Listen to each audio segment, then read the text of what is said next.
been stupid silence.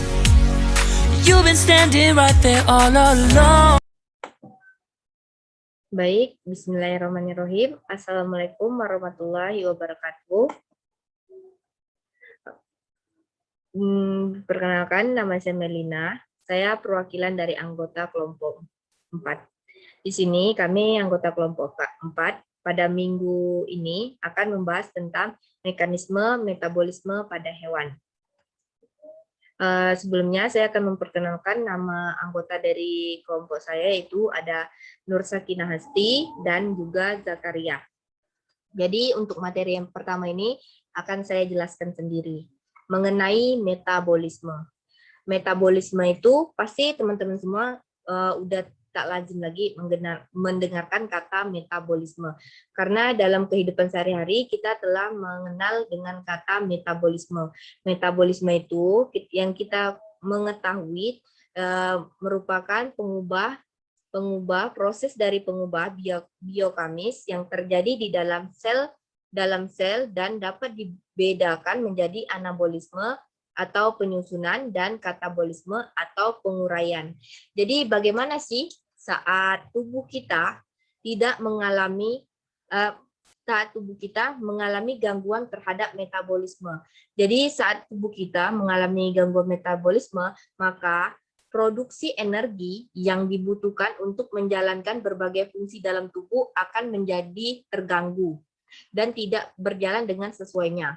Mengapa demikian? Karena metabolisme ini mengubah makanan dan minuman yang dikonsumsi menjadi sumber energi. Sumber energi dibutuhkan oleh tubuh agar sel dan jaringan tubuh tetap sehat, tumbuh dan berkembang, serta menjalankan fungsinya dengan baik. Semua organisme hidup memiliki proses utama yang perlu dilaksanakan untuk menunjang kehidupannya pada proses utama seperti tumbuh, berkembang, dan memperbanyak diri. Diperlukan energi yang dibutuhkan dari makanan. Seperti yang saya katakan tadi, jika tubuh kita tidak terganggu metabolisme dalam tubuh kita, maka tubuh kita akan mengalami gangguan untuk menghasilkan sumber energi. Adapun 3 makromolekul terpenting di dalam bahan pangan adalah karbohidrat, protein, dan lemak. Makromolekul tersebut sangat berguna untuk memperoleh energi dan pembentukan tubuh.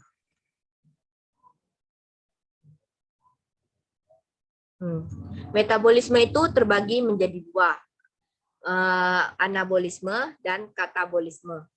Untuk anabolisme ini memerlukan energi. Terdiri atas fotosintesis. Fotosintesis itu menggunakan energi cahaya. Sementara untuk homeostasis itu menggunakan energi kimia. Yang kedua itu ada katabolisme. Katabolisme melepaskan energi. Contohnya itu respirasi. Prosesnya itu glikolisis, Daur Krebs, transport elektron. Terdiri atas respirasi aerob dan respirasi anaerob atau fermentasi. Anabolisme itu sendiri merupakan suatu peristiwa perubahan senyawa yang sederhana menjadi senyawa kompleks. Nama lain dari anabolisme ini peristiwa sintesis atau penyusunan. Reaksi anabolisme menghasilkan senyawa-senyawa yang sangat dibutuhkan oleh banyak organisme, baik organisme produsen, tumbuhan yang menghasilkan maupun organisme konsumen, hewan, manusia yang mengkonsumsi atau yang menggunakan. Berbagai contoh hasil anabolisme adalah glikogen, lemak, protein berguna sebagai bahan bakar cadang untuk katabolisme, serta molekul protein, protein karbohidrat, dan protein lipid.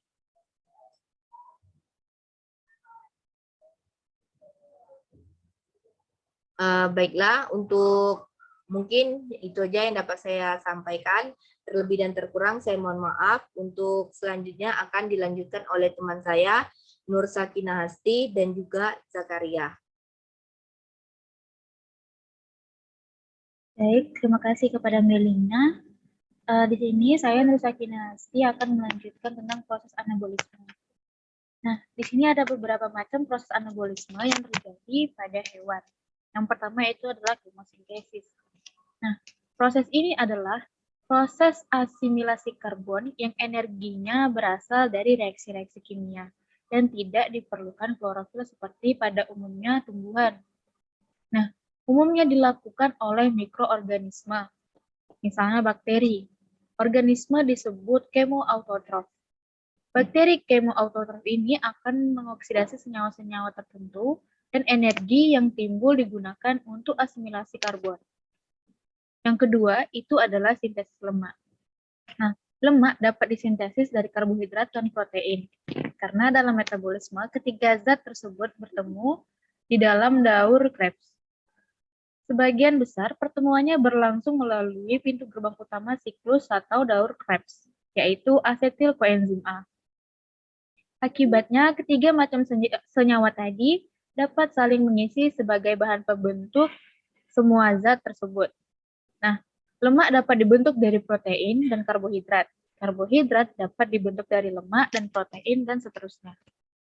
Yang ketiga adalah sintesis protein. Sintesis protein ini berlangsung di dalam sel, melibatkan DNA, RNA, dan ribosom. Penggabungan molekul-molekul asam amino dalam jumlah besar akan membentuk molekul polipeptida. Pada dasarnya, protein adalah suatu polipeptida.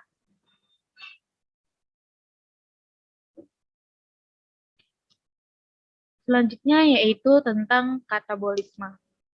Nah, katabolisme sendiri itu adalah serangkaian reaksi yang merupakan proses pemecahan senyawa kompleks menjadi senyawa-senyawa yang lebih sederhana dengan membebaskan energi yang dapat digunakan organisme untuk melakukan aktivitasnya.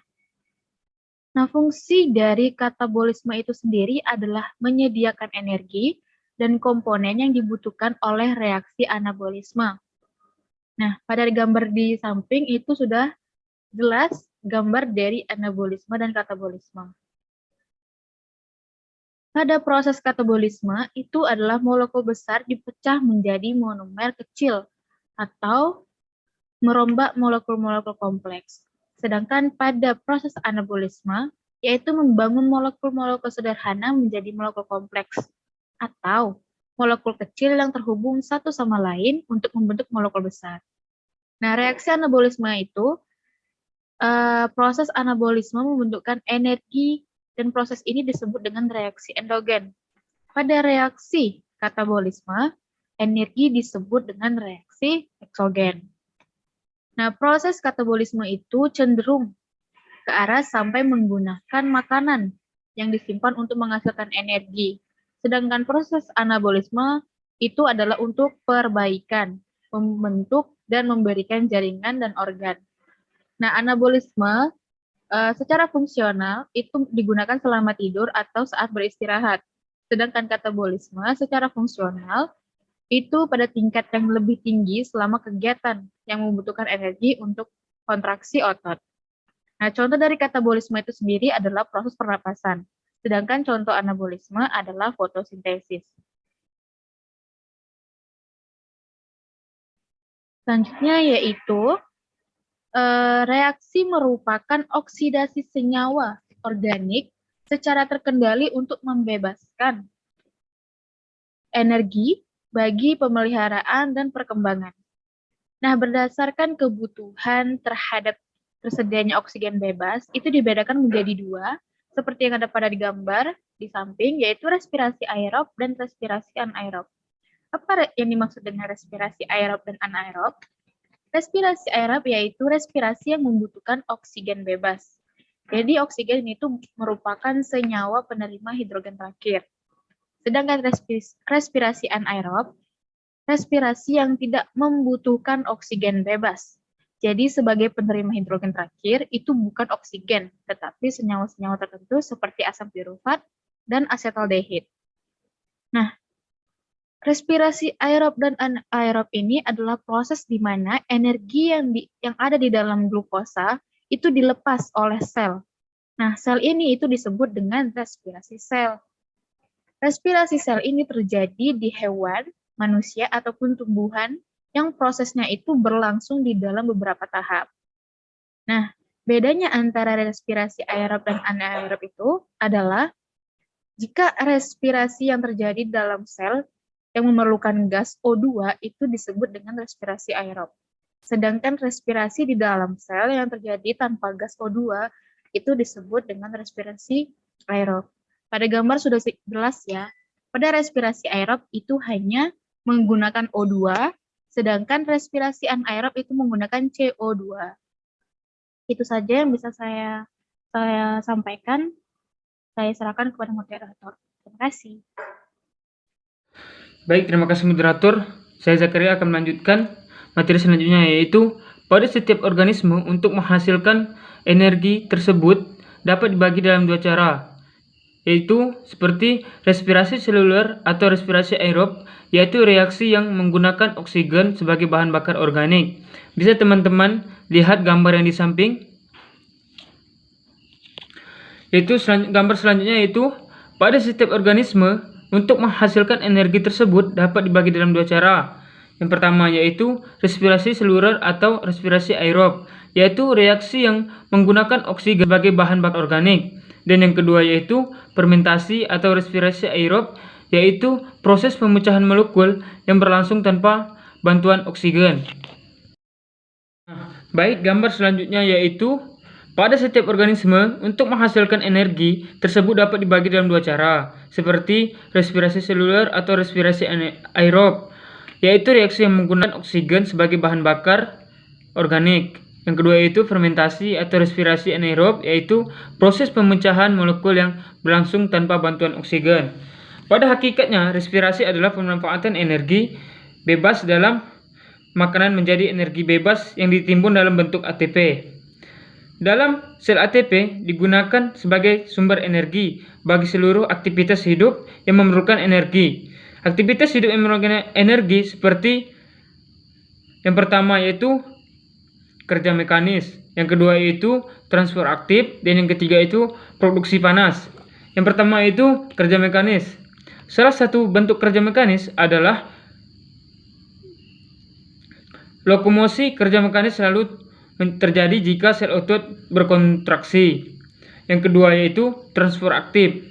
Dalam transfer aktif, sel-sel harus mengeluarkan energi untuk menyangkut molekul zat atau ion yang melakukan gradien konsentrasi zat. Selanjutnya itu produksi panas.